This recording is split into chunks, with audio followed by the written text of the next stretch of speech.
Hello किसान भाइयों, एक बार फिर से आप सभी का किसान बंधु जैविक खेती चैनल पर बहुत बहुत स्वागत है। जैसा कि आप सभी जानते हैं, हमारे द्वारा किसान जागरूकता कार्यक्रम का संचालन किया जा रहा है और ऐसे ऐसे किसानों को आप सभी से मिलवाया जा रहा है जिनके द्वारा कृषि से संबंधी कुछ नवाचार किया गया हो। जैसा कि आप सभी जानते हैं, आजकल कृषि में अधिक लागत के कारण किसानों को कई तरीके की कृषि कार्य करने पड़ रहे हैं, जिसमें एक मल्चिंग भी ऑप्शन है जिसके द्वारा यह जो साग सब्जी है उसको उगाया जा सकता है। ऐसे ही एक जानकारी हम आपके बीच में लेकर आए हैं कि मल्चिंग में किस प्रकार से सब्जी का उत्पादन किया जा सकता है और अधिक मुनाफा कमाया जा सकता है। मल्चिंग के माध्यम से किसानों को किस प्रकार से प्रॉफिट होता है और इससे किसान किस प्रकार से अधिक उत्पादन भी कर सकता है। इसके अलावा मल्चिंग से संबंधित सभी जानकारी हम इस वीडियो में आपको देंगे। आज हम ऐसे ही एक नवाचार युवा किसान टीकाराम जी कौरव, जो कि चारगांव कला के रहने वाले हैं, नरसिंहपुर जिले के, जिनके द्वारा मल्चिंग का उपयोग कर सब्जी के क्षेत्र में अधिक उत्पादन लिया जा रहा है, हम उनसे आपकी बात कराएंगे।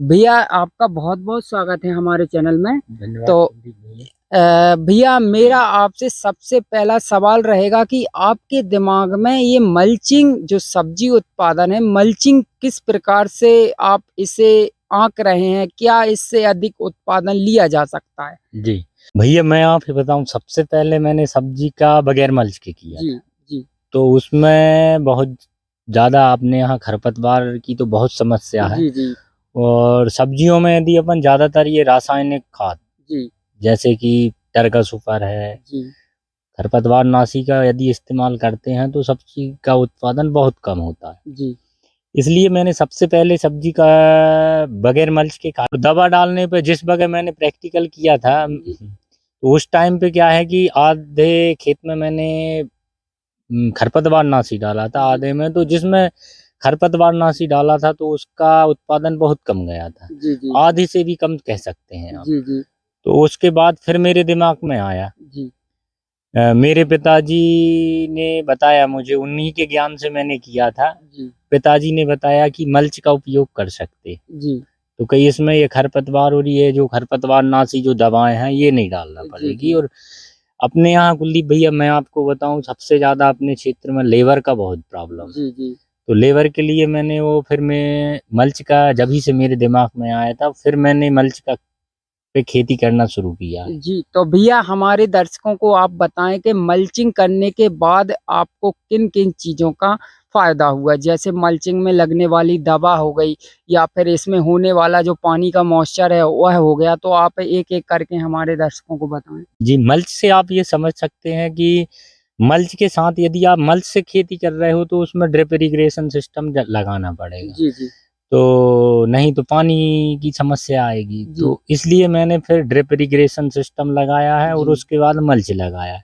जी तो मल्च से आप फायदे में आपको बता रहा हूँ, मल्च से एक तो ये है कि प्रकाश संश्लेषण क्रिया सबसे ज़्यादा होती है। जी जैसे आप बगैर मल्च के लगाते हो तो 40% होती है और मल्च लगाते हो तो 95% प्रकाश संश्लेषण जी क्रिया पौधों को ज़्यादा मिलती है। जी इसके बाद अंदर जो मिट्टी है उसको भुरभुरी बनाया जाता है और जड़ों का अधिक विकास होता है। जी जी और इसके बाद में उसमें आप ये खरपतवार का हो गया, जी खरपतवार की झंझट कम, जी लेबर का मान के चलिए आप, जो आप लेबर लगाते हैं उसका खर्चा मल्च में आ जाता है। जी।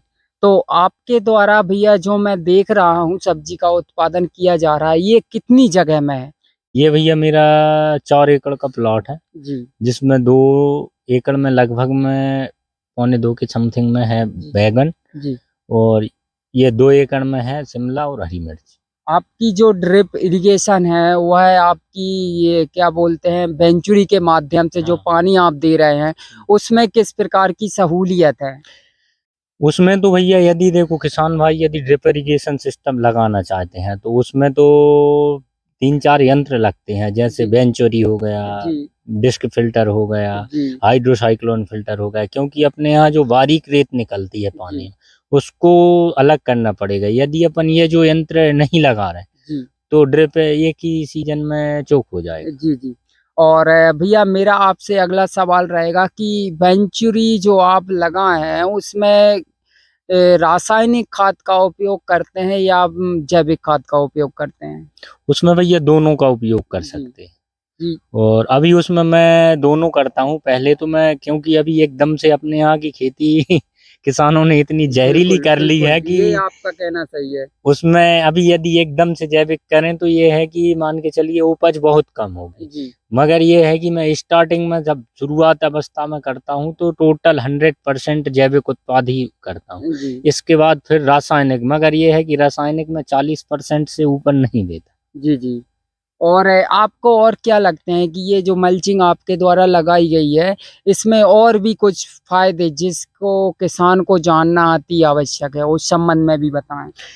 मल्चिंग में सबसे बड़ा फायदा यह है कि भैया एक तो पानी कम सबसे लगता जी है, पानी की बहुत ज्यादा बचत है। जी यदि ड्रिप इरिगेशन में आपने मल्च लगाया है जी तो आपको ये समझिए कि आप यदि कमर्शियल कनेक्शन भी ले रहे हैं जी खेती के लिए, तो उसमें आपको ये समझिए कि 1 घंटे 2 घंटे जी ट्यूबवेल चलाना पड़ेगा। जी और ये मल्च में ये है कि नमी मॉइस्चराइज मतलब ज़्यादा दिन तक रहता है। जी और इसमें एक तो ये है कि जब अपन पौधरोपण करते हैं तो जी उसमें ये है कि प्रकाश संश्लेषण की क्रिया के कारण उसमें जो कीटाणु लगते हैं, जी फुंदी फुंदा मच्छर वगैरह ये चीजें हुए, जी जैसे अभी मिर्च में वो थ्रिप्स का रोग लगा है, जी ये सब की समस्या नहीं रहती। जी जी। तो भैया इसके बाद मेरा अगला सवाल रहेगा कि इसमें विभागीय सपोर्ट हमने तो सुना है कि ये जो मल्चिंग होती है उसके लिए उद्यान के विभाग हो गया या फिर कृषि विज्ञान केंद्र हो गया इनके द्वारा अनुदान दिया जाता है, तो क्या आपको इससे संबंधित कुछ अनुदान या विभागीय सहायता या मार्गदर्शन उस संबंध में भी हमारे किसान दर्शकों को जानकारी दें? भैया देखिए, विभागीय सहायता की यदि आप कहें तो मैं आपसे बताऊं, मेरे पिता ब्रह्मलीन अभी हुए हैं, जी उनका ब्लॉक में बहुत संपर्क था। जी सारे अधिकारी आते थे, साल में ये समझिए कि 10 बार तो मेरे घर आते थे जी सबका। जी मैं तो अभी तक ब्लॉक में मतलब ये है कि अपना चिचली कृषि विस्तार का जो कार्यालय है जी उसमें अभी तक नहीं गया। जी मगर ये है कि जो अधिकारी लोग घर आते थे तो उनसे मेरे पापा का बहुत परिचय था। जी तो जी अभी मान के चलिए गतांत अवस्था में आत्मा परियोजना में जो राजेश भैया हैं, जी वो सोलंकी मैडम है, जी स्नेहलता सोलंकी। जी अभी तो मेरे पास इन दोनों का मुझे मार्गदर्शन अच्छा मिला है, अच्छा मेरा सपोर्ट करते हैं, आते हैं। जी राजेश भैया तो कहने चाहिए कि मुझे पूरा सपोर्ट जी करते जी हैं, जी हर जगह में जहाँ जो कुछ रहता है मुझे जी सबसे पहले बताते जी। हैं। और उनका बहुत सपोर्ट है मेरे लिए। तो आपने सुना हमारा इस विभागीय समस्या को या समाधान को लेकर बात का मतलब यही था कि अगर किसान जो मल्चिंग की विधि है अगर करना चाहता है तो उसको विभागीय तौर पे अनुदान भी दिया जाता है।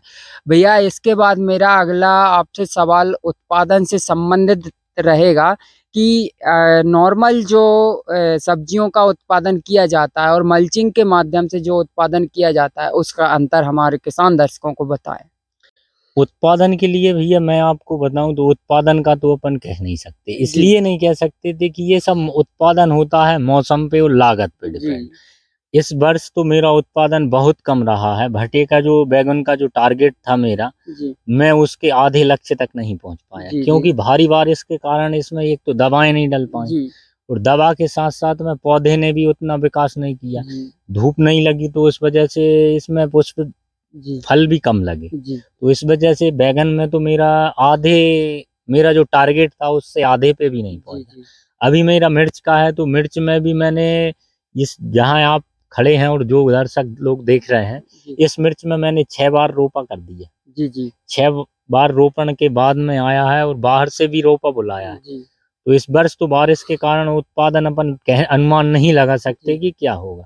मगर इसके बाद जो आगामी उत्पादन है, जैसे पिछले साल रहा और इस वर्ष रहा, तो उत्पादन बहुत कम रहेगा, क्योंकि समस्याएं भी बहुत रही हैं। जी मगर ये है कि आप जो बगैर ड्रिप और इसके बगैर मल्च के करते हैं उससे तो 1.5 गुना उत्पादन ज्यादा रहता है। जी। तो आपका कहना है कि अगर मल्चिंग की व्यवस्था अनुसार की जाए तो उत्पादन कहीं ना कहीं जो नॉर्मल खेती होती है उससे ज़्यादा मिलेगा। तो भैया मैंने आपके यहाँ देखा, आपके यहाँ पे जो पौध तैयार की जाती है नेट हाउस के माध्यम से तैयार की जाती है, उसमें किसानों को क्या लाभ है? अगर नेट हाउस में वह उत्पादन करता है बीज लगाने के लिए, उसके संबंध में भी बताएं। यदि किसान कोकोपीट और ट्रे जी और नेट हाउस का इस्तेमाल करता है तो हर किसी चीज की रोपण है, जी जैसे मान के चलिए बैगन हुआ, मिर्च हुआ, इस हुआ, जी 1 महीने में मतलब आप रोप लगाने से 25 दिन में से 30 दिन में रोपण तैयार हो जाता है। जी जी इसमें क्या है कि उसको ये मच्छर मक्खी जो छोटे पतंगा रहते हैं जी उसमें लाभ मिलता है, जी और इसके बाद में इसकी बढ़ने की क्षमता ज्यादा होती है। जी जी इसलिए सभी किसान भाई ये जो एक बार लागत लगती है जी तो नेट हाउस और ट्रेक पे ही रोपा डालें। जी जी। तो जैसा कि हमें भाई साहब ने बताया कि अगर कोई किसान ये मल्चिंग का उपयोग करता है और कहीं बाहर से पौध उगाता है और अगर बाहर से नहीं बुलवाता तो नेट हाउस के माध्यम से घर पे पौध तैयार कर सकता है। जैसा कि आप भाई साहब ने बताया कि नेट हाउस बनाने से और उसमें पौध तैयार करने से क्या क्या फायदे होते हैं, हमने भाई साहब के ये जो फॉर्म है वहाँ आके सारी जानकारी ली है और मल्चिंग से संबंधित आप सभी को सभी जानकारी उपलब्ध करा रहे हैं। इसके अलावा जो मल्चिंग होती है वह 2 प्रकार की विधि है। जैसे ही पहली विधि हो गई जैविक मल्चिंग, जिसका उपयोग ये जो धान का पुलाव हो गया उसको ढककर किया जाता है। दूसरी हो गई प्लास्टिक मल्चिंग, जिसको हम आपको इस वीडियो में बता रहे हैं। भाई साहब मेरा एक और आपसे रहेगा, कहीं ना कहीं इसकी मार्केटिंग स्ट्रेटजी आप जहाँ पे इसको सेल करते हैं उस संबंध में भी हमारे कृषक भाइयों को बताएं। सब्जी की मार्केट स्थिति तो आजकल देखें बहुत ही खराब, जी क्योंकि मंडियों में तो बहुत औने पौने दाम मिलते हैं। जी जी और इसके बाद में ये है कि मार्केट में तो क्या करें, उत्पादन है, लागत है। जी इसके बाद में जब रेट रहता है, जब मिल गया 1 महीने रेट मिल जाता है, इससे भी हो जाता है। जी मगर ये है कि मंडियों का अपने कहा जाए नरसिंहपुर जिले में तो मंडियों का कोई वो नहीं जी है, जी क्योंकि यहाँ जो कमीशन एजेंट है वो बहुत ज़्यादा कमीशन लेते हैं, जी और इसके बाद में किसानों के लिए कोई सुविधा नहीं। जी। तो भाई साहब का किसानों को लेकर और मंडी को लेकर भी कुछ विचार हैं जो हमने आपके बीच में रखे, और इनके अलावा और क्या क्या एक्टिविटीज की जाती हैं उसके संबंध में भी हमारे किसान दर्शकों को कुछ बताएं। बाकी एक्टिविटी में तो अभी मैंने एक छोटा सा पोल्ट्री फार्म शुरू जी किया जी था जी जी कड़कनाथ जी जी का उसमें वो मेरे पापा ही शुरू करवा के गए थे, जी तो उसमें तो अभी उनके जाने के बाद क्या है कि हम दोनों भाई अकेले पड़ गए हैं, जी तो इस वजह से हम लोगों की व्यवस्थाएं अभी जम नहीं पा रही, जी क्योंकि वो कहावत में है ना कि बड़े रूप की छाए बड़ी है। जी तो बिल्कुल जब तक बिल्कुल। वो है ना रहे, जब तक मैं आप ही बता रहा हूँ कि हम लोगों को इतनी झंझट नहीं, जी हमने मतलब दुनिया में ये नहीं देखा था कि इतनी जी मुसीबतें रहती।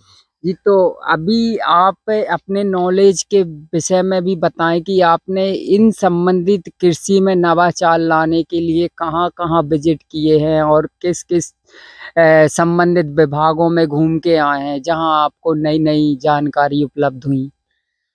मेरे बड़े भाई कृषक मित्र हैं जी अपने चिचली ब्लॉक के, जी अपने ग्राम के हैं, तो उनने वो गए थे, राजेश भैया लेके गए थे उन्हें रायपुर जी कृषक भ्रमण में प्रशिक्षण में। जी तो वो शायद 7 से 15 दिन का था, जी तो वहाँ बड़े भाई देख के आए थे। मैं गया था छिंदवाड़ा, जी सागर के आगे दमोह, जी सागर में, यहाँ बुरहानपुर साइड। मैंने जी बहुत कम से कम ये कहना चाहिए जी कि मैंने 1 बरस की पूरी जो कमाई थी जी वो विजिट विजिट में बस जी घूमने और देखने में। जी उसके बाद मेरे अंदर एक जुनून पैदा होता हुआ, जी जैसे एक जुआड़ी को जुए का नशा हो जी जी। जाता है, तो इस वजह से आपका कहना है आपका ये घूमना प्रेरणा स्रोत है। हाँ बहुत।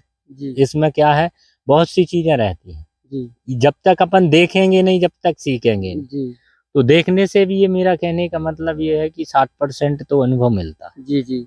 और आप हमारे किसानों को क्या संदेश देना चाहेंगे? मैं अपने क्षेत्र के किसान भाइयों को एक संदेश देना चाहता हूँ जी कि पूर्ण रूप से इजराइल टेक्नोलॉजी पे खेती शुरू करें। जी उसमें लागत भी कम, यदि लागत ज़्यादा आती है तो उत्पादन भी ज़्यादा आता है। जी जी तो मैं अपने क्षेत्र के किसान भाइयों को एक संदेश देना चाहता हूँ कि नई टेक्नोलॉजी की खेती करें जी और प्राकृतिक और जैविक जी खेती की ओर बढ़ाएं। मेरा कहने का ये मतलब नहीं है कि आप कल से ही जैविक और प्राकृतिक कर जी दीजिए, क्योंकि आपको आदत आ गई है जी तो उसको धीरे धीरे करके कम कीजिए। जी भविष्य में 5 साल 10 साल के अंदर अपने क्षेत्र में एक प्राकृतिक और जैविक का विस्तार होगा। जी और बस मेरा यही संदेश है कि किसान भाई जैविक और प्राकृतिक खेती है। किसान है टीकाराम जी कौरव जो चार गांव के रहने वाले हैं, उन्होंने कहीं ना कहीं किसानों को जैविक और प्राकृतिक खेती करने का आश्वासन समझ लीजिए या फिर रिक्वेस्ट समझ लीजिए। कहीं ना कहीं किसान जो है रासायनिक खेती किससे उत्पादन जो बीज हो गया या फिर गेहूं चना चावल जो कुछ भी है, उनसे कहीं ना कहीं शारीरिक रूप से कमजोर हो रहा है। तो इनका किसानों को कहना है कि थोड़ी ही सही अपने लिए प्राकृतिक खेती जरूर करिए। इसके अलावा भैया हमारे द्वारा एक किसान जागरूकता कार्यक्रम का संचालन किया जा रहा है, जिसमें हम कुछ ऐसे क्रिएटिव नवाचार कृषकों को इस यूट्यूब चैनल के माध्यम से एक दूसरे की जानकारी या एक दूसरे का अनुभव आदान प्रदान कर रहे हैं, जिससे कि किसान जागरूक हो। आप इस हमारे कार्यक्रम के संबंध में क्या कहेंगे? बहुत अच्छी बात है कुलदीप भैया। जी हमेशा मैं तो एक बात किसान भाइयों को कहूँगा कि मेरे पापा ने भी बहुत पहले से कृषि जी में जैविक में ही काम किया है जी और 2-3 वर्ष पूर्ण रूप से जैविक ही किया है। जी हमारे ग्राम में जी मात्र 2 लोगों ने जैविक पर बहुत जोर दिया था, जी तो उनने भी अभी मेरे वर्तमान गांव के चाचा संदीप पटेल, जी जी श्रद्धेय जी जी स्वर्गीय दीवान साहब जी जी पटेल जी के जी पुत्र, उनके यहाँ जैविक का हुआ था। उनने भी एक कम से कम उनने तो बहुत ज्यादा किया था, 5 से 10 वर्ष जैविक पूर्ण रूप से जैविक किया था। जी 1 रुपए का दवा नहीं डाला। जी और मैंने भी, मेरे पापा ने भी कम से कम 3-4 वर्ष 5 वर्ष तो किया था। जी तो हमारे ग्राम में हम 2 लोगों ने, बस 2 किसानों को कहना चाहिए, जी इन्होंने पूर्ण रूप से जैविक ही खेती किया था। जी जी तो जैसा कि हमने इनकी फील्ड पर आके देखा, इनके द्वारा सब्जी उत्पादन की जाती है, जो कि मल्चिंग विधि के अनुसार यह मल्चिंग खेती कर रहे हैं। और इनके जो फील्ड पर जो विजिट करना चाहता है और देखना चाहता है कि मल्चिंग विधि से किस प्रकार खेती की जा सकती है, वह हमसे संपर्क कर सकता है। और जिन किसानों के द्वारा नवाचार किया जा रहा है और वह अपने आप को के बीच में लाना चाहते हैं, वह हमारे वीडियो के कमेंट बॉक्स में कमेंट करके बता सकते हैं। हम उनसे संपर्क करेंगे मोबाइल नंबर के माध्यम से। और भैया मेरा आपसे एक और लास्ट सवाल रहेगा कि भविष्य में आप अपना प्रोडक्शन करेंगे या फिर आप जो मार्केटिंग चाहते हैं, उसमें प्राकृतिक खेती से संबंधित अगर आप प्राकृतिक खेती करते हैं और जैविक उत्पाद बनाते हैं, तो सरकार से आपकी क्या इच्छाएं रहेंगी? क्या उन्हें गाड़ावाड़ा क्षेत्र में, चाहे वह दाल हो गया, गुड़ हो गया या फिर आपकी सब्जी हो गई, इनसे संबंधित मार्केट स्थापित करना चाहिए? गवर्नमेंट को वैसे तो भैया सुविधाएं देनी चाहिए। मैं भी भविष्य में, अभी तो नहीं, कम से कम 2 से 5 वर्ष के अंदर जी पूर्ण इसे प्राकृतिक कर दूंगा, जी खेती को पूर्ण जैविक कर दूंगा। जो जी मेरी बागवानी के अंदर रहेगा, आपको एक भी रासायनिक खाद नहीं मिलेगी। जी जी पूर्ण जैविक पूर्ण तरीके से करूंगा। जी और मेरी तो इच्छाएं जी हैं कि गवर्नमेंट को इसके बतौर पे करना चाहिए। जी विशेषकर सब्जी मंडियों पे ध्यान देना चाहिए। जी जो किसान की उत्पादन है, अब यदि देखिए उत्पादन यदि मुझे नहीं मिलेगा तो ये खेती मैं क्यों करूँगा। जी जी जी इसलिए है कि अधिकारियों को भी इसके लिए जागरूक करना चाहिए, जी जी गवर्नमेंट को। चलते चलते मेरा आपसे एक आखिरी और सवाल रहेगा। जैसा कि आपके द्वारा इतनी अच्छी तरीके से सब्जी का उत्पादन किया जा रहा है, चाहे उसमें मिर्ची हो गई या टमाटर भटा आदि जो कुछ भी है, उससे संबंधित अभी जो है वर्तमान में प्रधानमंत्री सूक्ष्म उद्यम उन्नयन योजना चल रही है, जिसके तहत किसानों को छोटी छोटी सूक्ष्म इकाइयां डलवाना है। क्या उस संबंध में आप अपनी किसी चाहे वह टमाटर से संबंधित सॉस हो गया या फिर मिर्ची से संबंधित पाउडर हो गया, उसके विषय विषय में आपका कोई विचार या कोई यूनिट? अभी मेरा विचार तो चल रहा है, मैंने जो चिली सॉस है, टोमेटो सॉस जी है, अदरक पेस्ट है, लहसुन जी पेस्ट है, इसका पैकिंग का और इसका बनाने का चल रहा था, इसकी जी इकाई का मेरा चल रहा है। अभी मेरा दिमाग में एक और प्लानिंग चल रही है कि क्यों ना इसका सबका पेस्ट, जी मतलब ये जो पाउडर है, जैसे जी मिर्ची पाउडर है, जी शिमला मिर्च में भी अब यदि मैंने अभी घर पे प्रैक्टिकल करके देखा है जी कि शिमला मिर्च को अपन सुखा के, जी जैसे जो भटे की जो करी रख देते हैं जी सूखी वाली, जी इस तरह से यदि शिमला मिर्च को यदि अपन सुखाकर यदि तैयार कर दें, जी करने के बाद में फिर यदि इसका पैकिंग करके उत्पादन मार्केट में शेयर करें, जी तो उसका भी प्लान चल रहा है। जी और अभी मेरे चाचा के यहाँ हल्दी लगवाने का प्लान चल रहा जी है। जी तो मतलब ये कहना चाहिए कि हल्दी, धनिया, मिर्च, जी ये सारों की पैकिंग की, मैं सारी चीज़ों की पैकिंग की व्यवस्था अभी मैं, मेरा आगामी जो रहेगा जी उसके लिए मेरा काम चल रहा है। जी उस इसी विषय में मैं बता रहा हूँ कि ये मैं पैकिंग का मेरा वो चल रहेगा। जी जी। तो कहीं न कहीं आपने विचार बनाया है कि आप पैकेजिंग पर भी काम करेंगे। जी जैसा कि आप सभी किसान भाई जानते हैं, एक जिला एक उत्पाद के अंतर्गत घर पर प्रोडक्ट बनाकर सेल करना चाहता है, वह हर जिले में अपना एक जिला एक उत्पाद ODOP के अंतर्गत अपना उत्पाद उत्पन्न कर मार्केट में सेल कर सकता है। तो भाई साहब का यही कहना था कि हमारे द्वारा भविष्य में इसकी पाउडर फॉर्म में पैकेजिंग कर बेची जाएगी। जैसा कि आप सभी ने देखा, हमारे द्वारा मल्चिंग से संबंधित सभी जानकारी इस वीडियो में दी गई है। यह भाई साहब नरसिंहपुर जिले के चारगांव कला के रहने वाले टीकाराम कौरव जी हैं, जिनके यहाँ पे मल्चिंग की अच्छी खासी उत्पादन इकाई डाली गई है और हम आपको और भी आगे ऐसे किसानों से मिलवाते रहेंगे। जैसा कि हमने इस वीडियो में आपको बताया मल्चिंग संबंधित जानकारी, आप सभी जानते हैं मल्चिंग की जो विधि होती है वह दो प्रकार की होती है, एक जैविक होती है, एक प्लास्टिक होती है। जैविक का उपयोग नॉर्मली किया जाता है, जिसमें पॉलीथीन का उपयोग नहीं किया जाता है, जिसमें जो धान का पुलाव हो गया वह पौधों के आजू बाजू लगाकर छोड़ दिया जाता है और उस पर पानी का छिड़काव किया जाता है। और जो प्लास्टिक होती है जिसकी जानकारी हम आपको इस वीडियो में दे रहे हैं। अगर कोई किसान मल्चिंग से संबंधित कोई जानकारी चाहता है तो वह हमसे कांटेक्ट कर सकता है। ऐसी ही जानकारी पाने के लिए हमारे चैनल को सब्सक्राइब करें, वीडियो को शेयर करें, लाइक करें। जय हिंद, जय भारत, जय किसान। मिलते हैं अगले वीडियो में।